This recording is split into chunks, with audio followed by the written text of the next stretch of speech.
All right, for a closer look at the intensified efforts by SAPS to clamp down on the illicit drug trade and to also reflect on the latest crime statistics for the fourth quarter of 2024-25, we're joined by Andy Mashaile, Strategy and Security Advisor and retired Interpol Ambassador. Good evening, Andy. Thank you very much for joining us on the late edition.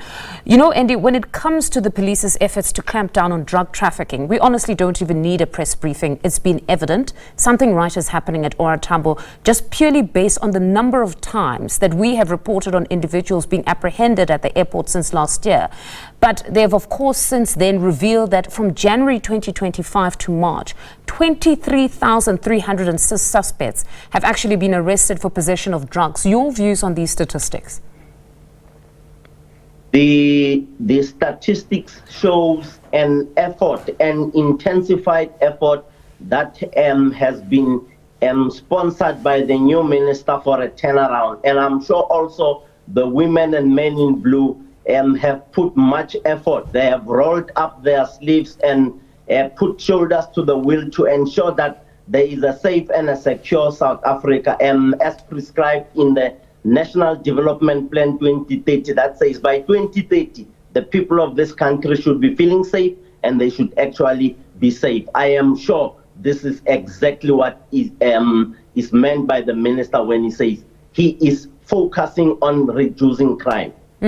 Now, most of the drug mules of late would be coming from or have ties to Brazil's Sao Paulo and opt to land in South Africa before heading elsewhere, like specifically the incident we're reporting on of that 39-year-old. He was headed to Benin. What are we to read into that? Mfundo, in 2023, the Global Initiative Against Transnational Organized Crime released a report called The Powder Storm. It was mapping out the origins of drugs from Central America, your Mexicos of the world, your Brazil, and them dropping their loot in South Africa. South Africa is a transit point of drugs to Eastern Africa as well as Europe and some parts of Asia. So this is clearly an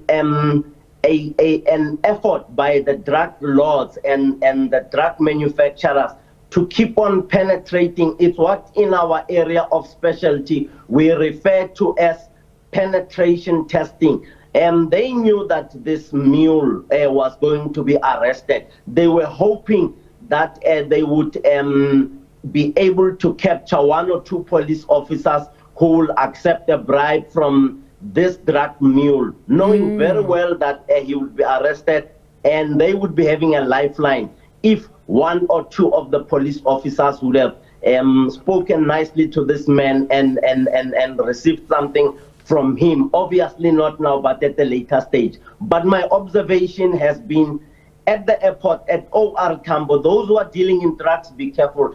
SAPS and law enforcement agencies there will take you down. Now, then to the crime statistics released yesterday. The country has seen a significant decline in the murders since the start of 2025, dropping from 12.4% to 5,727 murders. Your take on this? It's inspiring. It shows that with new thinking, with new strategies, with new turnaround strategies, with implementation, with better resourcing, as well as congregating and galvanizing those resources towards the objectives as put forward by the minister and the national commissioner, the results are beginning to show. This is a typical work in progress that suggests, from a predictive analytics point of view, this suggests that if it goes on like this, there will be much more gains to be harvested from the efforts of the Ministry of Police, as well as the Office of the National Commissioners and my former colleagues in the uniform. And then when it comes to murder in the Eastern Cape, it remains the most dangerous province. For every 100,000 people, we understand 15.4 people are murdered. What, in your view, are the contributing factors to that high murder rate in that province? Unemployment specifically plays a key role. Even those who are not struggling, when I'm Fundo and my sister, they would use unemployment to commit crime. The second aspect would be the issues of stock theft that have led to families harboring grudges and murder being executed every minute and every opportunity that comes to the presence of the perpetrators of crime, and quite a number of other things, including the drugs in the area, the syndicates in the area, many of them that would formulate part and parcel of what you and I have observed, the construction mafia and other forms of little mafias that have copycatted the behavior of construction mafia to make a buck out of the confusion and the fear that have been instilled by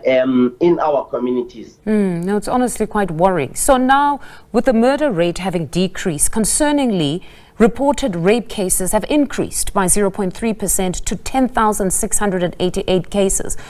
What do you make of just those figures there? I am worried, but I'm also inspired by the police in the effort of the minister having had put out national policing priorities as per the results of the last summit that they have held.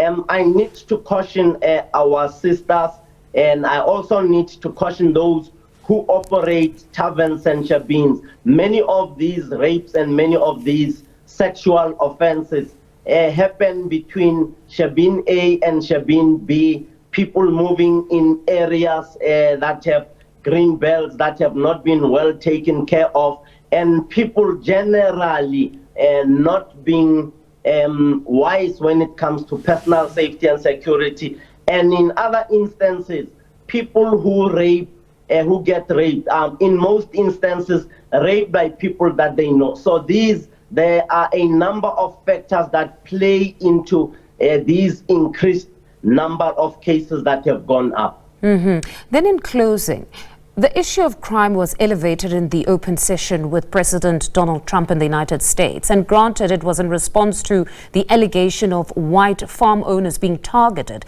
But it sent a message of a country that is seriously losing the battle against crime, which some feel is possibly an exaggeration. I mean, there are cities, for instance, Colima in Mexico, actually several cities in Mexico, that appear on many reports as being the most dangerous. Do you hold the view that we are seriously losing the battle in comparison to other countries and some of their cities there? Mfundo, on the crime index, the global crime index, at a certain stage, South Africa was number 3, suggesting that one of those countries that was number 1 was around DRC and those others that I cannot clearly remember, position 1 and 2. This suggests to us, at this point in time, we are lower than number 3, Mfundo.